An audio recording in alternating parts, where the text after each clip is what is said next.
नमस्कार, जियो politics UPSC पे आप सभी का स्वागत है। हाल के समय में आप सभी को पता है कि चीन के राष्ट्रपति शी जिनपिंग अपने देश में बहुत सारी पॉलिटिकल समस्याओं का सामना कर रहे हैं। उनके देश में उनकी पार्टी के लीडर्स के द्वारा कई इशूज पर शी जिनपिंग का विरोध किया जा रहा है। यही कारण है कि शी जिनपिंग अपने देश से ज्यादा बाहर निकलने की कोशिश नहीं कर रहे हैं, नहीं तो क्या पता चला कि कब तत्था पलट हो जाए, कब वो चीन के राष्ट्रपति पद से अपदस्थ कर दिए जाएं, पता ही नहीं चलेगा। और इनमें से सबसे बड़ी लड़ाई चल रही है चीन में कि जो चीन की सेना है, जो PLA है, पीपल्स लिबरेशन आर्मी, वह किसके प्रति जिम्मेदार है, चीन के राष्ट्रपति शी जिनपिंग के लिए या कम्युनिस्ट पार्टी ऑफ चाइना के लिए। तो ये सब कुछ जहां चीन में चल रहा है, तो वहीं चीन के राष्ट्रपति इस बात को लेकर के चिंतित हैं कि चीन की जो जनसंख्या है वह बहुत तेजी से डिक्लाइन कर रही है, बहुत तेजी से गिर रही है, कम हो रही है। साथ ही साथ चीन की जनसंख्या की एक बड़ी मात्रा बहुत ही तेजी से बूढ़ी हो रही है। अब जाहिर सी बात है कि चीन की जनसंख्या यदि कम होती है या ओल्ड एज लोगों की संख्या चीन में ज्यादा बढ़ती है, तो ऐसे में चीन की इकोनॉमी के ऊपर बहुत ही ज्यादा बुरा असर पड़ने वाला है। तो अभी के समय में यदि हम देखें कि चीन दुनिया की सबसे बड़ी इकोनॉमी बन भी जाता है अमेरिका को पीछे छोड़ करके, तो भी वो लंबे समय तक इस अपनी उपलब्धि को सस्टेन नहीं कर सकता है। यानी चाइना की इकोनॉमी भविष्य में बहुत ही बुरे दौर से गुजरने वाली है और इसको लेकर के शी जिनपिंग चिंतित है।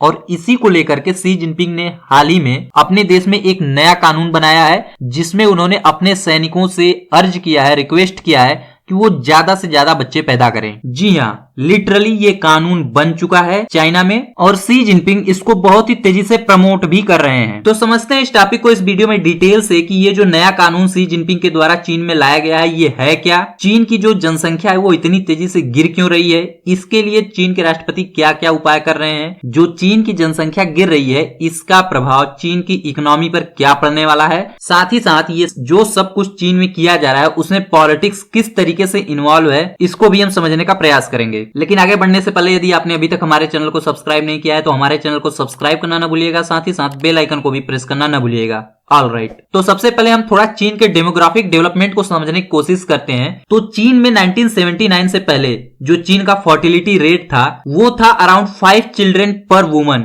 यानी औसतन चीन की एक महिला 5 बच्चों को जन्म देती थी। और उस समय चीन में गरीबी और भूखमरी बहुत ज्यादा थी और इसको कंट्रोल करने के लिए चीन की जो कम्युनिस्ट पार्टी है वहां पर वो 1979 में वन चाइल्ड पॉलिसी को लॉन्च करते हैं और इसको बहुत ही स्ट्रिक्टली चीन में फॉलो भी करवाया जाता है। और इसका असर भी देखने को मिलता है कि जहां 1970s में चीन का जो फर्टिलिटी रेट था वो 5 चिल्ड्रेन पर वुमन से भी ऊपर था, वो 2000 से लेकर 2010 के बीच में 1.6 चिल्ड्रेन पर वुमन तक आ जाता है। इसके साथ ही यह पिछले साल यानी 2022 में और भी ज्यादा घट जाता है और चाइना का चिल्ड्रेन का बर्थ रेट केवल 1.09 ही रह जाता है। तो इसकी वजह से चीन दुनिया के उन देशों में शामिल हो गया जिनके यहाँ one of the lowest birth rate है। साथ ही साथ 2022 में ऐसा पहली बार हुआ जब चीन के 6 दशकों के इतिहास में पहली बार चीन की जनसंख्या घटी है। इसके अलावा 2022 में ऐसा पहली बार हुआ है जब चीन में जन्म लेने वाले बच्चों से ज्यादा मृत्यु हुई है। और इस तरीके से चीन की जनसंख्या अब धीरे धीरे डिक्लाइन हो रही है। अब सीधी सी बात है, जब चीन की जनसंख्या घटेगी तो इसका प्रभाव चीन पर पड़ेगा, चीन की इकोनॉमी पर पड़ेगा, चीन की इकोनॉमिक डेवलपमेंट पर पड़ेगा।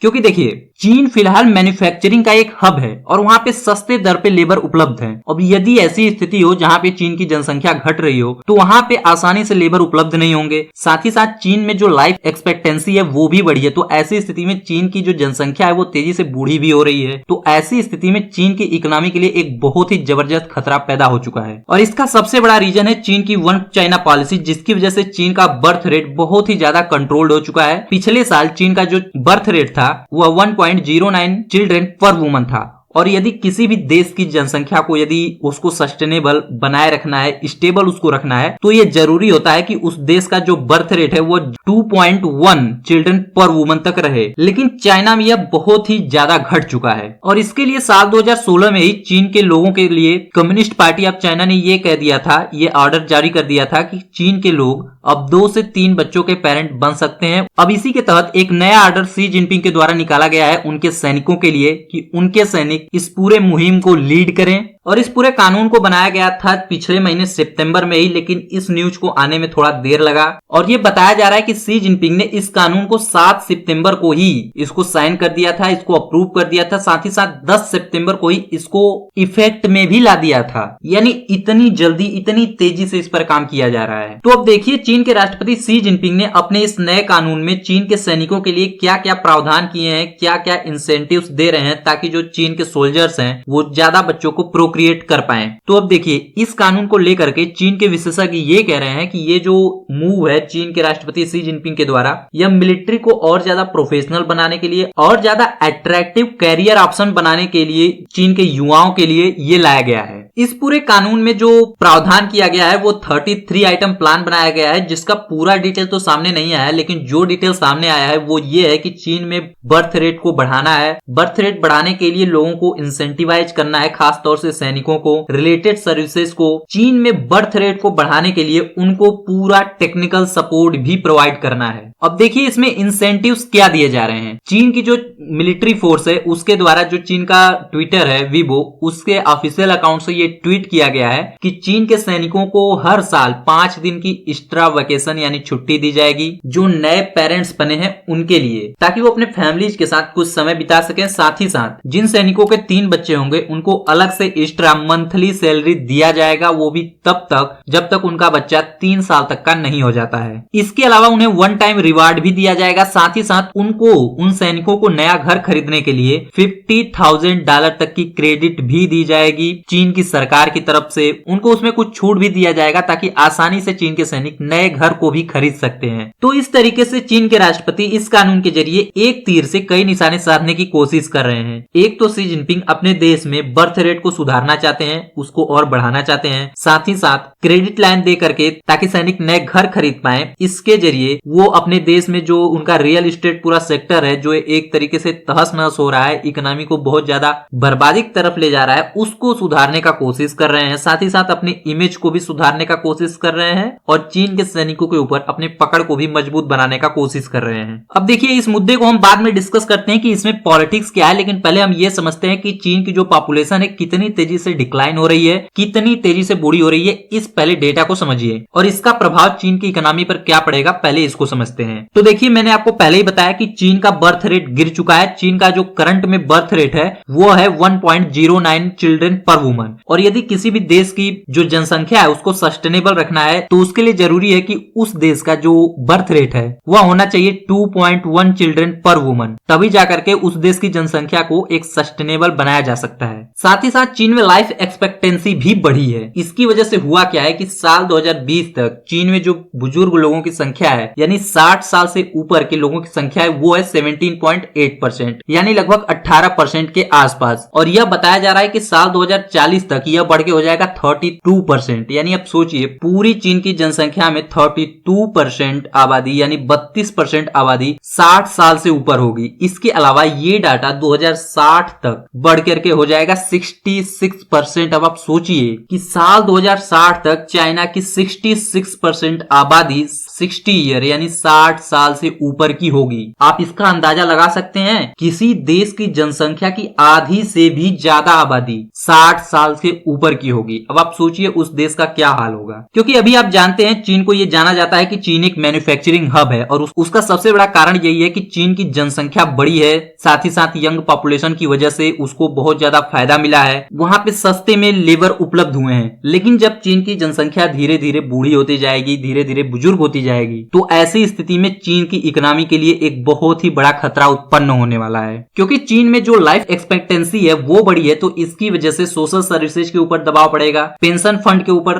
हेल्थ केयर सिस्टम के ऊपर दबाव पड़ेगा। तो ये सब कुछ चीन की इकोनॉमी के लिए अच्छा नहीं होगा। इसके अलावा डिपेंडेंसी रेशियो चीन में बढ़ेगा, क्योंकि जब चीन में जनसंख्या धीरे धीरे बूढ़ी होती जाएगी और जो वर्किंग एज पॉपुलेशन है वो कम होती जाएगी, तो उसके सपोर्ट पे, वर्किंग एज पॉपुलेशन के सपोर्ट पे एक बहुत ही बड़ी जनसंख्या डिपेंड डिपेंडेंट होगी, तो यह भी चीन के इकोनॉमिक ग्रोथ के लिए अच्छा नहीं होगा, वेलफेयर सिस्टम के लिए, पब्लिक फाइनेंस के लिए अच्छा नहीं होगा। साथ ही साथ बर्थ रेट जो कम हुआ है, जनसंख्या जो घट रही है, इसकी वजह से चीन में लेबर फोर्स का शॉर्टेज आएगा। अब सीधी सी बात है कि चीन का जो इकोनॉमिक ग्रोथ हुआ है वो मैन्युफैक्चरिंग हब के रूप में हुआ है, एक्सपोर्ट की वजह से चीन की इकोनॉमिक ग्रोथ हुई है। लेकिन यदि चीन में लेबर की शॉर्टेज हो जाए तो सीधी सी बात है कि चीन की इकोनॉमी पर, चीन का जो मैन्युफैक्चरिंग है उसकी जीडीपी पर बहुत ही नेगेटिव प्रभाव पड़ेगा। इसके अलावा चीन में जेंडर इम्बैलेंस भी खड़ा होगा। हालांकि चीन में पहले से ही जेंडर इम्बैलेंस है। चीन में मेल्स की संख्या, पुरुषों की संख्या बहुत ज्यादा है महिलाओं की कंपैरिजन में, और इसका एक बहुत ही बड़ा डेमोग्राफिक कॉन्सिक्वेंस होगा जो चीन फिलहाल के समय में उठा रहा है। और देखिए, जो मैंने आपको बताया कि इसका सबसे बड़ा असर पड़ेगा चीन की इकोनॉमी के ऊपर। चीन की इकोनॉमी स्लो डाउन होगी, क्योंकि आप सभी जानते हैं कि चीन की मंशा है कि चीन दुनिया की सबसे बड़ी, सबसे मजबूत इकोनॉमी बने। लेकिन ये चीन की जब जनसंख्या गिर रही होगी तो ऐसे में पॉसिबल होगा नहीं। चीन की इकोनॉमी में स्लो डाउन आएगा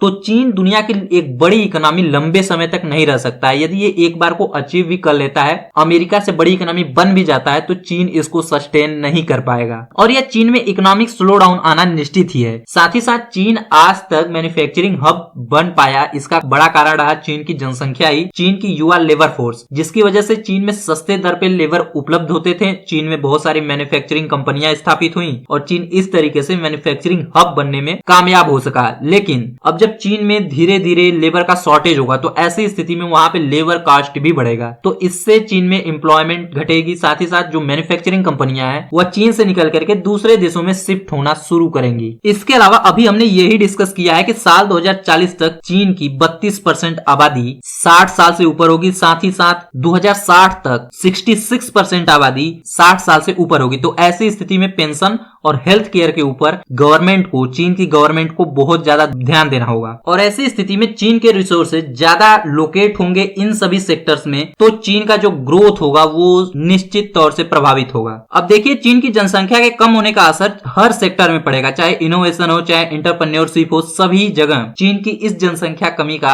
असर पड़ेगा। तो यही कारण है कि चीन को अब ये समझ में आया है कि यदि जनसंख्या को बढ़ाया नहीं गया तो लंबे समय तक जो चीन का सपना है कि चीन दुनिया की सबसे बड़ी इकोनॉमी बने, वो पॉसिबल हो ही नहीं पाएगा। चीन दुनिया की बड़ी इकोनॉमी बन ही नहीं सकती है और लंबे समय तक सस्टेन इसको नहीं कर पाएगी। हालांकि वन चाइल्ड पॉलिसी चीन में 2016 में ही खत्म कर दिया गया है, लेकिन शी जिनपिंग के द्वारा ये जो कानून अभी लाया गया है चीन में सैनिकों के लिए, ये बहुत ही इंटरेस्टिंग है, क्योंकि कुछ समय से ये बताया जा रहा है कि चीन के राष्ट्रपति को लेकर के चीन की कम्युनिस्ट पार्टी में बहुत ही ज्यादा विवाद बढ़ चुका है। वहां पे दो खेमे में लोग बढ़ चुके हैं। एक खेमा तो वो है जो शी जिनपिंग को सपोर्ट कर रहा है, एक खेमा वो है जो शी जिनपिंग को सपोर्ट नहीं कर रहा है, उनको राष्ट्रपति पद से हटाना चाहता है। और इसमें सबसे बड़ी व्यवस्था जो है चीन में वो है PLA, पीपल्स लिबरेशन आर्मी। और चीन में इस समय ये कवायद चल रही है कि किसी तरीके से चीन में चीन की सेना के ऊपर कंट्रोल रखा जाए, और जो चीन की सेना के ऊपर कंट्रोल रखेगा वही चीन में शासन कर सकता है। और इसी को लेकर ये बताया जा रहा है कि चीन के राष्ट्रपति ने स्पेशली चीन के सैनिकों के लिए ये कानून लेकर आए हैं ताकि चीन के सैनिकों को खुश किया जा सके। इसके लिए चीन के सैनिकों को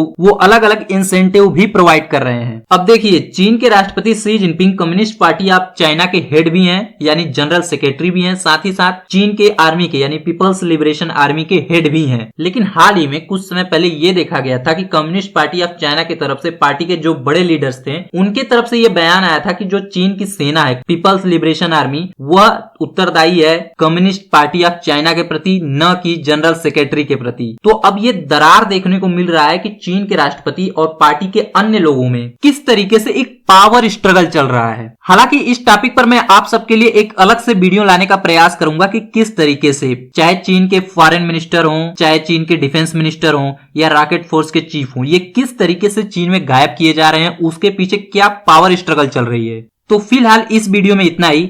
चीन में सैनिकों के लिए ये जो आदेश आया है शी जिनपिंग की तरफ से ज्यादा बच्चों को प्रोक्रिएट करने के लिए, इसके ऊपर आपका क्या कहना है कमेंट करके बताइएगा। फिलहाल इस वीडियो में इतना ही, और जाने से पहले यदि आपने अभी तक हमारे चैनल को सब्सक्राइब नहीं किया है तो हमारे चैनल को सब्सक्राइब करना न भूलिएगा, साथ ही साथ बेल आइकन को भी प्रेस करना न भूलिएगा। मिलेंगे एक नई वीडियो में, तब तक के लिए नमस्कार।